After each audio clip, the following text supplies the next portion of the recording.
The hobby of playing guitar has grown in large numbers in recent years. According to an article by Insider and a 2020 study by Fender, 16 million people have taken up guitar during the COVID-19 pandemic. In addition, Andy Mooney, Fender CEO, stated that around 72 million people are currently playing guitar, with 7% of that number identifying as being beginner. If you happen to fall into the category of being beginner, there's a good chance you don't know how to properly change your guitar strings. Thanks for you. I'm here to show you how to do this seemingly daunting task.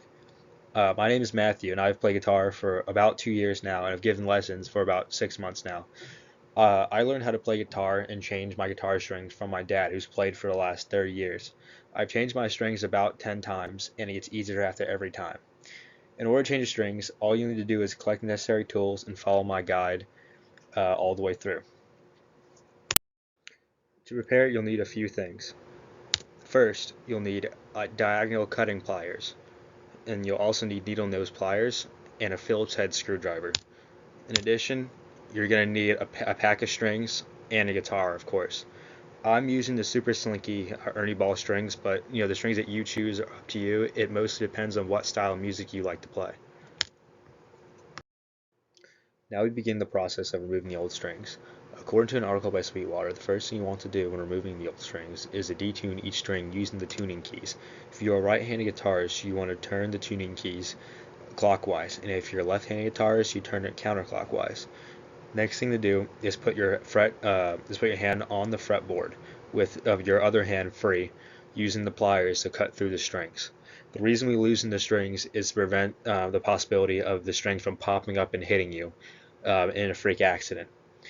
Now that you've done this, the next thing to do is to remove the newly cut strings that are attached to the tuning keys of the guitar by unraveling them from the tuning pegs. Now that you've removed half of the cut strings, the next thing to do is remove the second half of the cut strings, which are attached to the bridge of the guitar. The bridge of the guitar, you may ask, what is that? All the bridge of the guitar is a metal part where the strings come out of that's connected to the body of the guitar.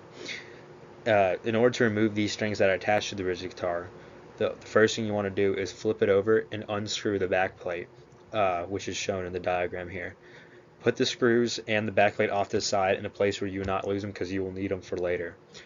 The next thing you want to do is flip the guitar back over and take something that's skinny, like something like a pole, and shove it inside the hole of the bridge, which will force a little metal ball at the end of the guitar strings to fall through, and then you can pull the strings out.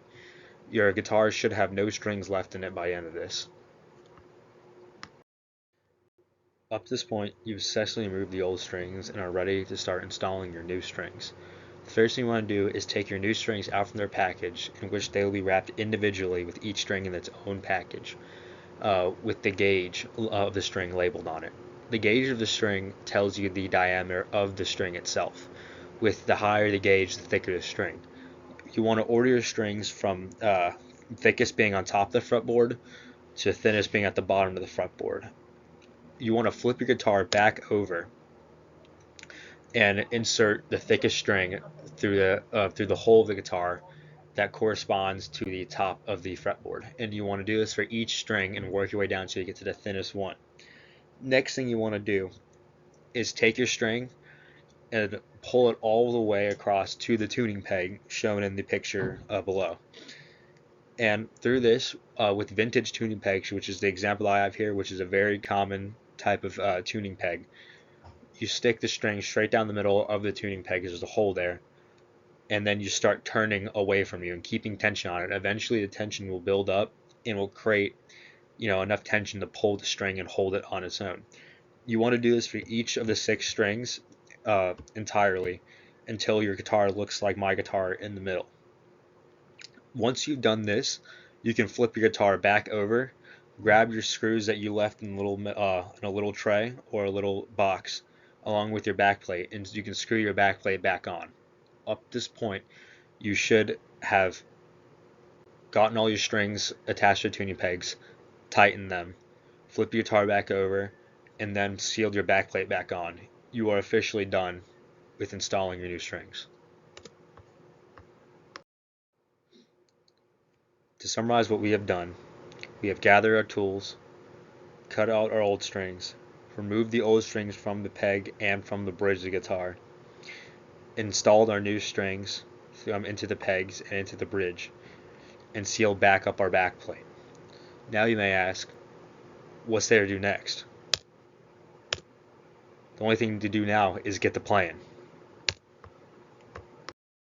I hope this tutorial has been helpful to you, as this skill will teach you money and time from having to pay someone else to do this for you, and hopefully you will be able to teach it to somebody else one day so then they can do the same.